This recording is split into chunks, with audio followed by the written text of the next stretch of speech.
O Senhor esteja convosco. Ele está no meio de nós. Proclamação do Evangelho de Jesus Cristo segundo Lucas. Glória a vós, Senhor.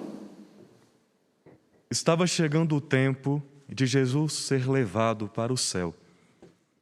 Então ele tomou a firme decisão de partir para Jerusalém e enviou mensageiros à sua frente.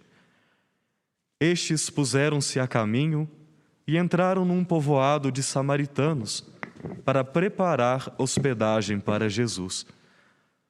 Mas os samaritanos não o receberam, pois Jesus dava a impressão de que ia a Jerusalém.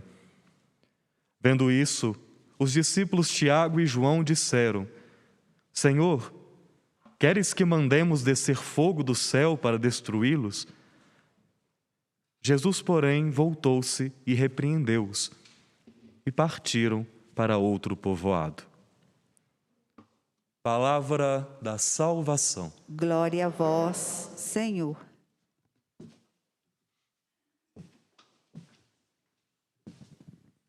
Amados irmãos e irmãs, hoje nós somos confrontados pela realidade.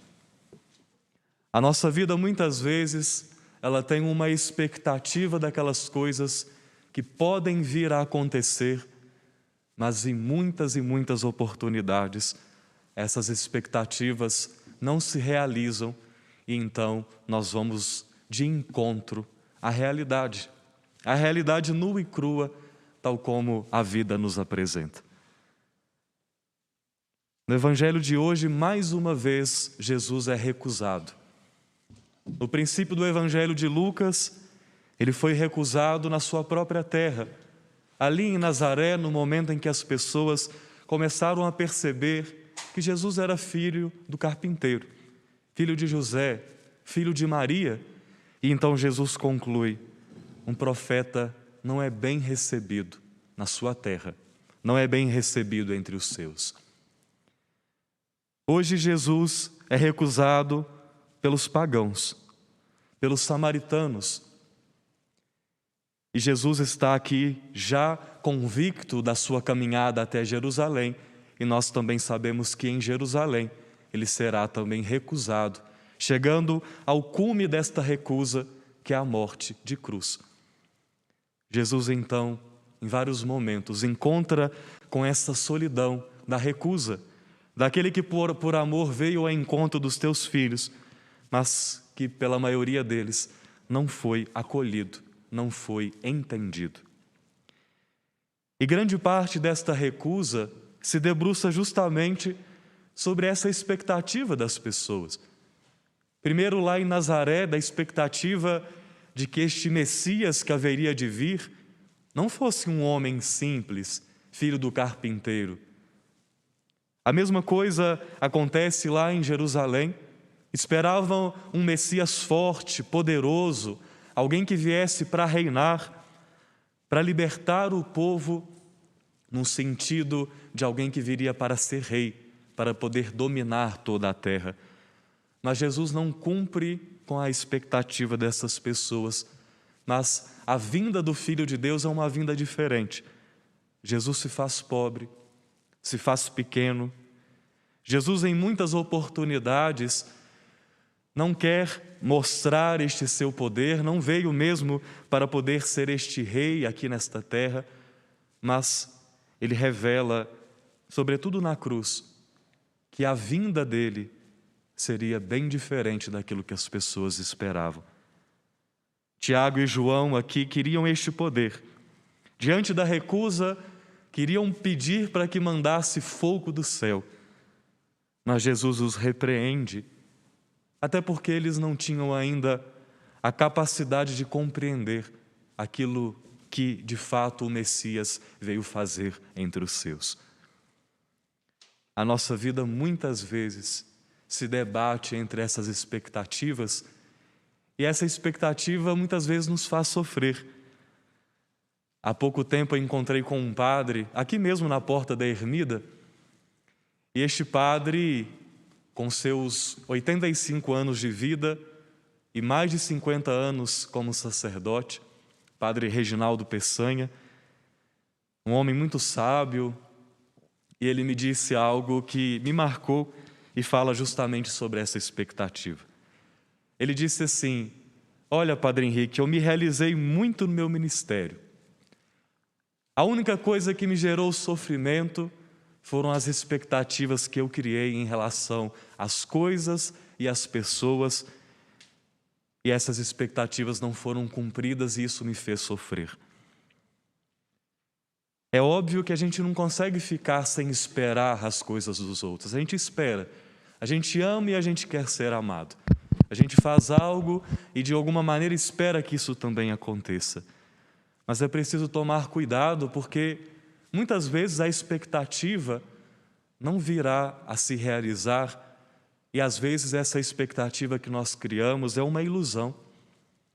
Se pensássemos racionalmente, algumas expectativas que teríamos sequer teriam a possibilidade de acontecer, mas às vezes a gente fixa ali a nossa vontade, a nossa força, a nossa esperança, mesmo sabendo que aquilo não vai acontecer. Para que nós tenhamos um caminho de plenitude, de alegria aqui ainda neste mundo, é necessário que nós assumamos a realidade das coisas.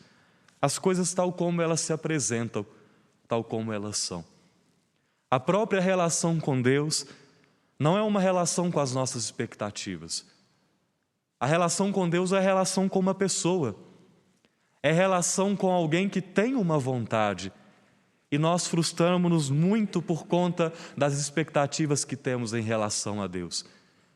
Nós queríamos que a nossa vocação fosse de um jeito, aqui as irmãs presentes e também eu na minha vocação como consagrado, quantas vezes nós queríamos que as coisas fossem de determinado modo e não foram. Tínhamos uma expectativa que a vida consagrada fosse de um jeito e não foi. Vocês que são casados, quantas expectativas que são criadas a respeito da vida a dois, daquilo que se esperava que fosse acontecer, mas não acontece. E às vezes também nós transferimos isso para Deus. Esperávamos que a vida com Deus nos libertasse de alguns males, que estar com Deus nos livraria das doenças, das dificuldades desta vida, mas não. É preciso que nós assumamos a realidade e mesmo diante dessas expectativas quebradas, sustentar a nossa fé no Senhor. Nós não cremos numa expectativa, nós cremos num Deus verdadeiro, num Deus que tem uma vontade e sabe o que é bom para nós, sabe aquilo que é importante para o nosso caminho, e tudo então que se realiza na nossa vida, de certa forma tem a permissão de Deus e faz com que a nossa vida vá transcorrendo da maneira que deve transcorrer.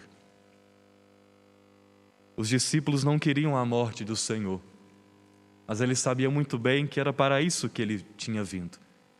É para essa entrega que ele tinha vindo a este mundo. E quando nós nos entregamos a esta vontade de Deus, a nossa vida ela vai se realizando. Não se entregar aquilo que eu quero, mas aquilo que Deus quer de mim. Da primeira leitura que ouvimos sobre essa vida de oração, sobre o povo que ia até Jerusalém para poder rezar, Jerusalém como o centro da fé judaica, até mesmo Jerusalém teve tantas expectativas sobre ela, como a cidade da paz, como a cidade grande, a cidade do poder, mas muitas vezes Jerusalém foi arrasada, foi destruída e na maioria das vezes a paz não foi lá encontrada. Nós conseguiremos manter a nossa fé no Senhor se nós entendermos aquilo que se diz aqui no Salmo em que nós ouvimos e que também ressoa na primeira leitura. Nós temos ouvido que Deus está convosco. Se nós colocarmos a nossa fé nas nossas expectativas, a nossa fé ela vai se enfraquecendo, porque, como eu já disse, as expectativas elas se frustram, muitas vezes não acontecem. A nossa fé, então, deve se alicerçar na certeza de que Deus está conosco. Deus estar conosco não quer dizer que Deus faça a minha vontade. Não quer dizer que Deus realize o que eu quero. Simplesmente quer dizer que Deus está comigo, mesmo no sofrimento, mesmo quando as coisas não dão certo, mesmo quando as coisas dão certo, em todos os momentos Deus está comigo. Assim deve ser a nossa fé. Uma fé que está junto a uma pessoa, que é o Senhor que nos ama, e esse amor de Deus se manifesta em nós em todas as ocasiões. Termino dando um exemplo muito comum no Antigo Testamento, que pode ser encontrado, por exemplo, lá no livro de Números, em que o povo judeu, aquele povo ali daquela época, ia para a guerra. Quando eles se preparavam entre os exércitos para poder ir para a guerra, eles levavam consigo a Arca da Aliança. A Arca da Aliança era a manifestação concreta da presença do Senhor entre eles. Até mesmo São Padre Pio se utiliza de uma leitura do Números para poder fazer uma oração, a oração que começa assim: levanta-se Deus. Esse princípio, levanta-se Deus, era o momento em que o povo ia sair para a guerra e eles levantavam a Arca da Aliança dizendo isto: levanta-se Deus. Eles iam para a guerra levando Deus consigo, mas nem sempre eles saíam vitoriosos. Não quer dizer que Deus não estava com eles.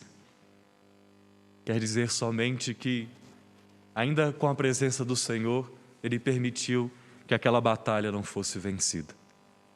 A nossa vida, ela deve se pautar nessa realidade de um Deus que está conosco, que nos ama, que se for da sua vontade, Ele nos livrará do mal, nos livrará das doenças, nos livrará de tantas dificuldades, mas também, se for para a nossa santificação, se for para o nosso bem, para o bem da nossa família, se for para a salvação da nossa alma, Ele ainda assim permitirá dificuldades no nosso caminho, porque a razão dessa nossa vida é a união com o Senhor. E o Senhor não é a nossa expectativa, o Senhor não é a nossa vontade. O Senhor é o próprio Deus, é o Deus verdadeiro que tem vontade própria e sabe muito bem aquilo que é bom para cada um dos seus filhos. No momento de silêncio, ofertemos ao Senhor a nossa vida, com todas as nossas expectativas, e peçamos que Ele venha nos iluminar, para que possamos de bom grado acolher aquilo que Ele tem para nós.